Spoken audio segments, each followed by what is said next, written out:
C'était un long cheminement de réflexion parce qu'on voulait quand même une maison écologique.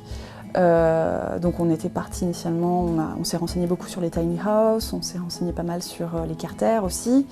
Et puis il fallait que ce soit une construction qui prenne pas trop de temps à être montée, construite, habitable, parce qu'on travaillait tous les deux à côté. Et qui soit accessible financièrement, parce qu'on n'avait pas un budget énorme. Ça nous est apparu comme la solution qui correspondait la mieux à tous ces critères-là. Moi j'ai dès le début regardé un peu comment on pouvait optimiser le bioclimatisme de la maison, c'est-à-dire l'optimisation de sa conception pour avoir le moins possible besoin de chauffage, de climatisation et d'éclairage. Donc les principales ouvertures sont au sud. Il y en a un peu à l'est, un peu à l'ouest pour le soleil couchant et le levant. Il n'y en a pas au nord.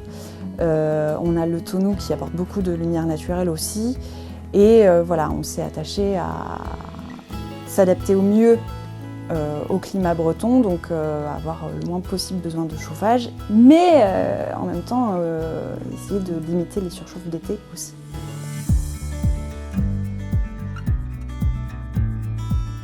Avec les yourtes, la problématique, c'était pas du tout de bien la chauffer. Ça, c'est facile, elles sont conçues pour ça. La problématique, c'était de la garder fraîche en été. Et donc, pour pallier à ça, on a mis en place des revêtements de murs en terre crue sur quelques murs et sur les cloisons qui séparent la salle de bain du reste de la maison. Et on a mis aussi en place un puits climatique qui permet d'avoir une arrivée d'air neuf à température du sol, qui est beaucoup plus constante que l'air tout au long de l'année. Donc entre 12 et 14 tout au long de l'année. Le puits fait une trentaine de mètres de longueur et il passe à 3 mètres de profondeur. L'air en été arrive autour de 14 et en hiver autour de 12, ce qui est mieux que 35, 40 l'année dernière, et ce qui est mieux que 0, moins 5 l'hiver. On a choisi ce type de revêtement au mur initialement pour apporter un peu plus d'inertie, parce que c'est ce qui manque aux constructions légères comme les yourtes, c'est l'inertie. La terre crue, c'est vraiment la championne pour ça. L'inertie, ça apporte une meilleure gestion des variations de température.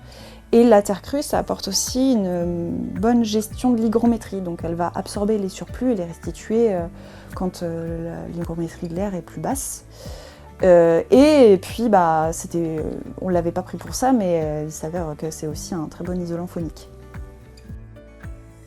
Pour des questions d'écologie et de moyens financiers aussi, on a fait beaucoup de récup.